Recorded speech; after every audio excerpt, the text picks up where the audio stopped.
Hey everyone, welcome back to our channel. In today's vlog, we are sharing our character dining experiences at Walt Disney World and giving our honest rating for each location.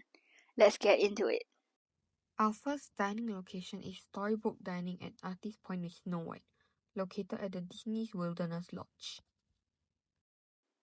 As soon as we stepped inside, it felt as if we had entered an enchanted forest. The decor was stunning and truly magical. After being shown to our table, we received autograph cards featuring the characters we would be meeting during this experience. For this meal, shared appetizers and desserts are served, along with one entree per person. Once we placed our order, the dwarfs made their grand entrance.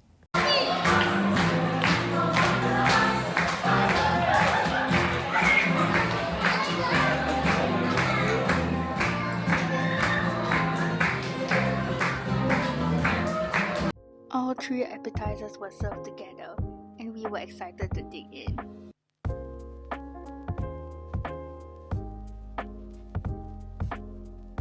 Our favorite was the Hunter's Harvest. The meatball paired perfectly with the sweet cranberry preserve, creating a delicious balance of savory and sweet. Next up is the Wicked Shrimp Cocktail.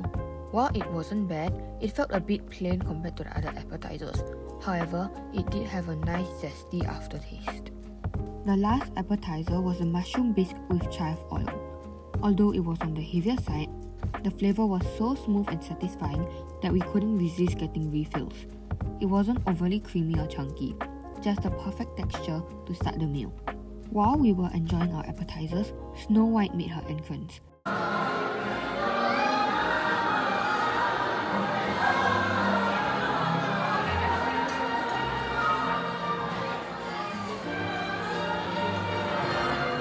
Finally, it was our turn to meet the dwarfs. They came right up to our table for photos and interactions.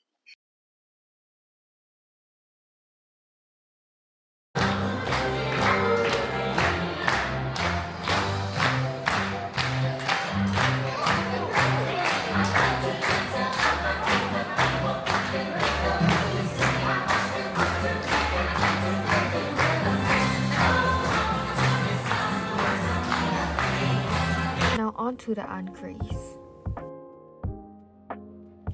First up was the Brothers Grimm herb chicken, and it honestly was a bit disappointing. The chicken was tough and dry, completely opposite to the tender and flavorful meatballs from the appetizers. And the vegetables on the side were surprisingly the highlight, bringing some much needed freshness to the dish. Next was the fish of the day, salmon. It came with a flavorful pesto and roasted vegetables, but the salmon itself had an unexpected cod-like aftertaste, which was a bit disappointing for a main dish. While we were eating, the evil queen made her dramatic entrance and we received an invitation to meet her for a photo.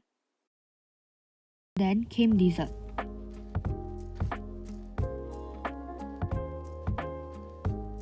The Miner's Treasures was decent, but the cookies and cream flavor was overwhelmingly creamy, almost like eating straight cream. The chocolate was nice, but the overall combination didn't really wow us. On the other hand, the fairy tale gooseberry tart completely redeemed the dessert experience. The meringue was perfectly baked and the gooseberry flavor balanced just right. Now this one was the best dessert. It had a light crunch and a smooth creamy mousse, making it the most iconic and satisfying dessert of the night. To wrap up the meal, we were presented with a box of chocolates as a sweet farewell. So here are our ratings. Food-wise, while we absolutely loved the appetizers and desserts, the main courses just didn't meet our expectations. Maybe it's due to differences in seasoning preferences, but the dishes felt a bit too heavy and lacked the quality we expected for the price. Experience-wise, the interactive and themed atmosphere was amazing.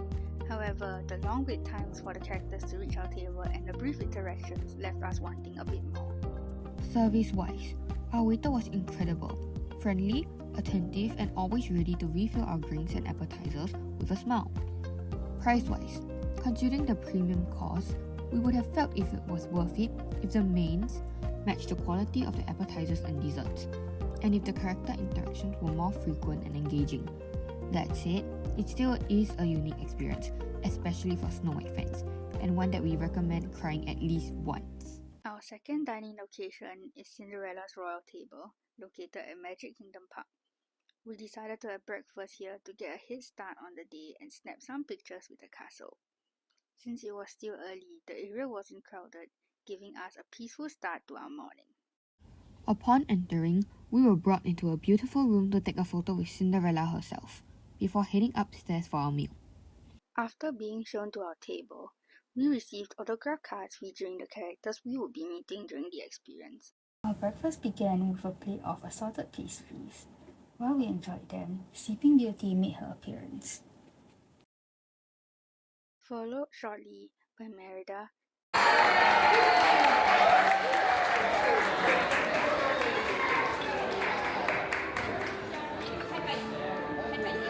Ariel, and Jasmine. Now onto the entrees. The shrimp and grits was probably one of the best main dishes. The shrimp was cooked well, and the slightly tangy sauce paired perfectly with the garlic bread. The banana stuffed French toast was another favourite, ideal if you prefer something heavier. The banana was sweet and complemented well by the caramel sauce, while the bacon was surprisingly crispy. However, the toast itself was a bit too thick and dense. So here are our ratings. Food-wise, the selection of pastries with fresh strawberries was definitely the best part. The shrimp breakfast was delicious, but it didn't quite fit well with the tea. While the bananas and honey were tasty, the toast was disappointingly stale and too heavy. Experience-wise, the restaurant was beautifully themed, and the princesses made their grand entrance after a specific announcement. Just note that only 4 princesses came out during breakfast: Ariel, Merida, Jasmine, and Aurora. They took pictures and signed autograph books, so definitely remember to bring yours. This experience is great if you want to meet the princesses without waiting in a long line at a park. Service-wise, it didn't quite live up to the standards set by Storybook Dining. It could be due to the early breakfast rush, but the staff seemed a bit overwhelmed. If you or your little ones are big fans of the Disney princesses, this experience is definitely worth it. The magical atmosphere and the character interactions make it truly special. However, if you're evaluating the restaurant as a whole, it is pretty pricey, especially considering that hotel breakfasts offer lighter, tastier options at a better value. Our tips. If you're planning to dine here, there are a few things to keep in mind. First, make sure to book your reservation early. Character dining was filled up fast, so it's best to secure a spot through the Disney website ahead of time. Also, plan your route carefully. Depending on where you're staying or where you are in the park, it can take some time to get to the restaurant.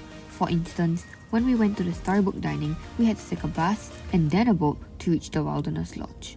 So make sure you factor in enough travel time to avoid being late. Next, we think it's better to go for dinner rather than breakfast. Dinner offers a wider range of dishes compared to the standard breakfast options, and it's also more relaxing without the rush of the morning hours. Lastly, this one is just a small tip, but if you can, wear animal headbands. We got ours from Disney Spring, and they drew a lot of attention and compliments from many of the characters we met at the parks. We will be releasing our full itinerary on Telegram once all the vlogs are out, so make sure to join our channel for updates. We can't wait to share more of our adventures with you. Thanks for watching. See you in the next video.